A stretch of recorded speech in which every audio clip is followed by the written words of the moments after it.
నెరవేర్చేవాడు అని చెప్పాడు దావీదును గురించి. ఆ కంటితో చూచినప్పుడు దేవుని చిత్తాన్ని దాటాడు.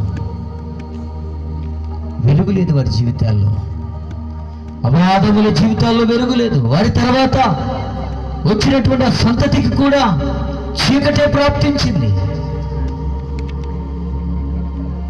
దావీదు కూడా వెలుగును పోగొట్టుకున్నాడు. అయ్యా, నీ పరిశుద్ధాత్మను నా మీద నుండి తీసివేయద్దు, నీ సన్నిధిలో నుండి నన్ను తోసివేయద్దు, నీ రక్షణానందం నాకు మరలా కావాలని కోరుకుంటూ కన్నీళ్లు విడిచాడు. ఈ రాత్రి మాటలు వింటున్న ప్రియ దేవుని బిడ్డ, 7 సంగతులు మన మధ్యలో ఉన్నాయి. 6 సంగతులు. 1, నక్షత్రము పాపాన్ని ఏరటానికి. నక్షత్రాలుగా పిలువబడుతున్న మనము, నక్షత్రాలుగా వెలిగించబడిన మనం పాపాన్ని ఏలాలి. 2వది విస్తరించాలి. చెప్పండి. 3వది శత్రువుతో నిరంతరము పోరాడాలి ప్రార్థనలో.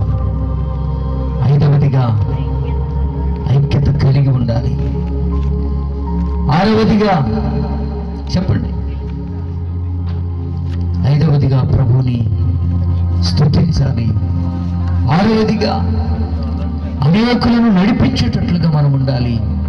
ఆ నక్షత్రము జ్ఞానులను ప్రభు దగ్గరికి నడిపించింది.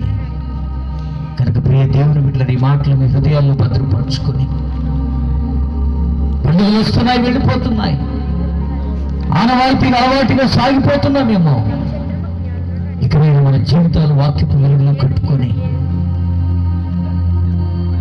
మన భక్తి జీవితాలకు ఒక అర్థము పరమార్థం కలుగునట్లుగా వాక్యానుసారంగా కొనసాగుదాం.